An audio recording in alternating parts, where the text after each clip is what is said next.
আসসালামু আলাইকুম। আশা করি সকলেই ভালো আছেন। সুপ্রিয় চাকরি প্রত্যাশী ভাই বোনেরা, মাদকদ্রব্য নিয়ন্ত্রণ অধিদপ্তরের যে নিয়োগ সার্কুলারটা রয়েছে, বর্তমানে চলমান রয়েছে এই নিয়োগ সার্কুলারের আবেদন। তো আপনারা যারা মাদকদ্রব্য নিয়ন্ত্রণ অধিদপ্তরে এখনো আবেদন করেন নাই, অবশ্যই আপনারা এই সার্কুলারে আবেদন করার চেষ্টা করবেন। কেননা মোটামুটি অনেক বড় একটা নিয়োগ সার্কুলার, বর্তমানে আবেদন চলমান রয়েছে। তো আজকের এই ভিডিওতে এই সার্কুলার নিয়ে বিস্তারিত আলোচনা করব। এখানে পদের নাম রয়েছে, পদসংখ্যা, বেতন স্কেল, শিক্ষাগত যোগ্যতা রয়েছে। আপনার শিক্ষাগত যোগ্যতা অনুযায়ী আপনি কোন পদে আবেদন করবেন, এই প্রসেসটা এই ভিডিওর মাধ্যমে আপনি জানতে পারবেন। আর এই সার্কুলারে কিন্তু আপনার এসএসসি থেকে শুরু করে এসএসসি পাশে পদসংখ্যা রয়েছে, এইচএসসি পাশে বেশ কিছু পদসংখ্যা রয়েছে, এছাড়াও অনার্স ডিগ্রি পাশেও কিন্তু পদসংখ্যা রয়েছে। তো সকলের জন্য এই নিয়োগ সার্কুলারে আবেদনের যোগ্যতা রয়েছে। আর আপনার এখান থেকে যে বিষয়টা গুরুত্বপূর্ণ, এটা কিন্তু একটা সরকারি রাজস্বভুক্ত স্থায়ী নিয়োগ সার্কুলার। বাংলাদেশের যে কোনো জেলা যে কোনো প্রার্থী আবেদন করতে পারবে, এই বিষয়টা এখানে বলে দেওয়া রয়েছে। তো ১ নম্বর পদের নাম মেডিকেল টেকনোলজি রেডিওলজিস্ট নিয়োগ দেওয়া হবে, যেখানে কিন্তু ১১তম গ্রেডে একটি পদ রয়েছে।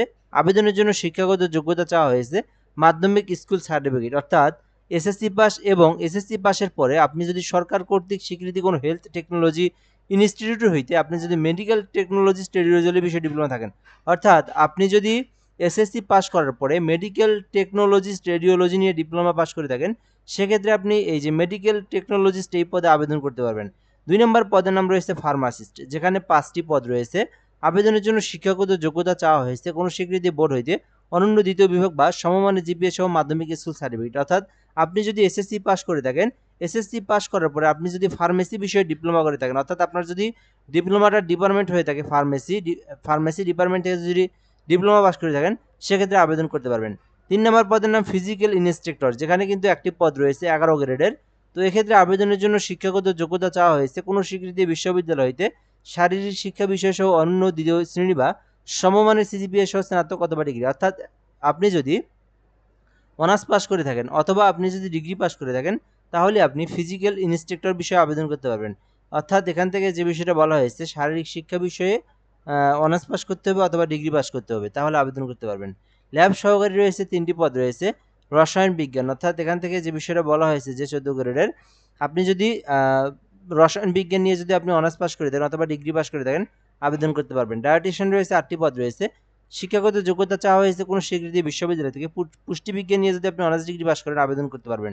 ভোকেশনাল ইনস্ট্রাক্টর রয়েছে ৮টি পদ রয়েছে। উচ্চ মাধ্যমিক থাকলে আবেদন করতে পারবেন। এখান থেকে ECG, linen keeper, ticket clerk, তারপরে রেন্ট কালেক্টর, সহকারী studio, ward master, record keeper, এগুলো সব এইচএসসি পাশে আবেদন করতে পারবেন। ল্যাব অ্যাটেন্ডেন্টে শুধুমাত্র এসএসসি পাস করে আবেদন করতে পারবেন। তো আপনার শিক্ষাগত যোগ্যতা অনুযায়ী আপনি এইচএসসি পাস থাকলে এই পদগুলোতে আবেদন করতে পারবেন, আর এসএসসি থাকলে এটাতে আবেদন করতে পারবেন।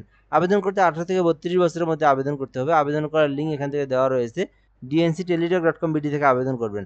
আর আবেদনটা কিন্তু একেবারে আপনার ২৩শে এপ্রিল পর্যন্ত আবেদনটা চলমান থাকবে। অর্থাৎ আজকে ২১ তারিখ, ২২, ২৩ আরও ২ দিন সময় রয়েছে আবেদনের।